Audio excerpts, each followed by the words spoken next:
les attentes ne sont plus simplement de trouver des fournisseurs de data center qui savent faire du data center qui marche, qui tombe pas en panne, qui est efficient, qui est green, et ainsi de suite. Entre guillemets, les experts tels qu'Interxion savent le faire. C'est même plus l'enjeu.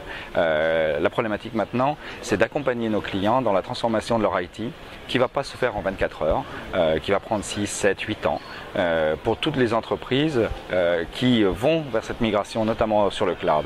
Et ça, cette migration sur le cloud, c'est beaucoup plus compliqué qu'il y a même un an ou deux, on ne pensait. Alors pourquoi c'est plus compliqué? Pour deux raisons fondamentales. C'est parce que ça touche à beaucoup d'éléments hérités, d'applications parfois développées en interne par les grandes entreprises. C'est pas simplement tiens, je vais aller prendre une instance sur du cloud public et hop, je vais pouvoir me débrouiller avec ça. Et puis deuxièmement, on s'aperçoit également que le temps de latence entre les différentes applications joue plus de rôle qu'on ne le pensait.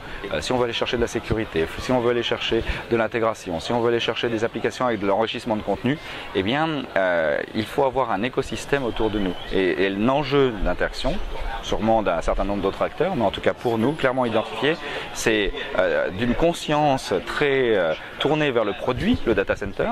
On est en train de passer sur une conscience depuis 2-3 ans, complètement centrée sur le service. Qu'est-ce que nos clients attendent et surtout qu'est-ce qu'ils attendent de trouver à l'intérieur de nos bâtiments. Les bâtiments ne seront plus égaux entre eux.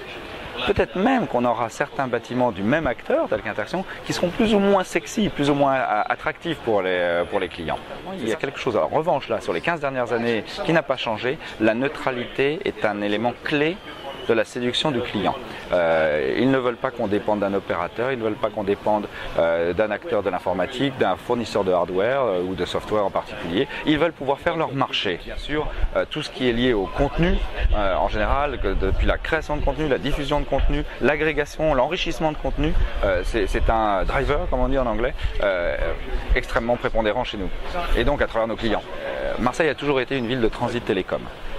L'essentiel, voire même l'intégralité des câbles arrivant d'Asie, du Moyen-Orient, de l'Inde et de la côte est de l'Afrique passent par le canal de Suez, atterrissent à Marseille parce que c'est le chemin le plus court, donc le moins coûteux, pour pouvoir atteindre le quadrilatère magique représenté par Paris, Londres, Amsterdam, Francfort.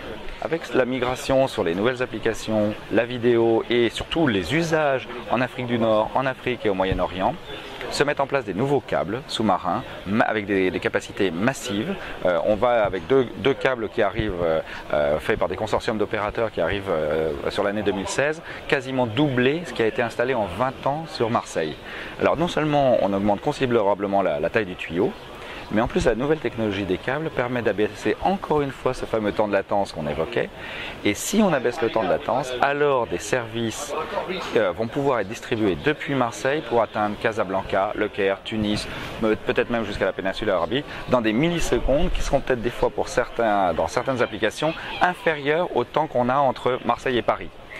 Dans ce cas-là, les gros acteurs des plateformes digital média, cloud ou contenu, disent mais finalement, moi je vais utiliser Marseille comme le hub, le premier hub africain. Donc là, Interxion ne va pas en province. Interxion considère qu'aujourd'hui, Marseille est une ville complètement à part qui va redessiner la carte de la distribution des services informatiques en général et télécom en particulier. Au même titre que quand on a créé le TGV, ça changeait la géographie de la France si vous aviez une gare ou pas. Simplement pour le temps passé dans le train. Et bien c'est exactement ce qui est en train de se passer. C'est un bon signe pour les acteurs de l'économie numérique autour de Marseille qui peuvent aujourd'hui proposer leurs services. Clairement, on y va pour nos clients mondiaux, mais ça rejaillit forcément de côté positif pour l'écosystème numérique et même des entreprises de Marseille, de la région PACA et même du sud de France en général.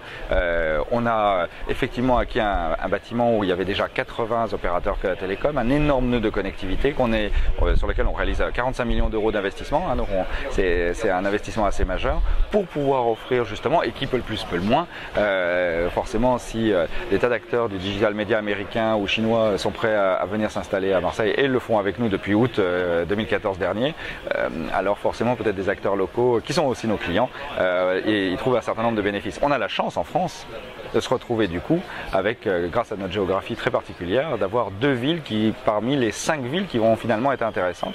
Un acteur américain que je voyais récemment en Californie me disait on va plus parler du flap, Frankfurt, London, Amsterdam, Paris, on va parler du flamp, parce que Marseille devient un élément clé de ce qu'ils appellent dans leur jargon les gateways, c'est-à-dire les portes de sortie intercontinentales.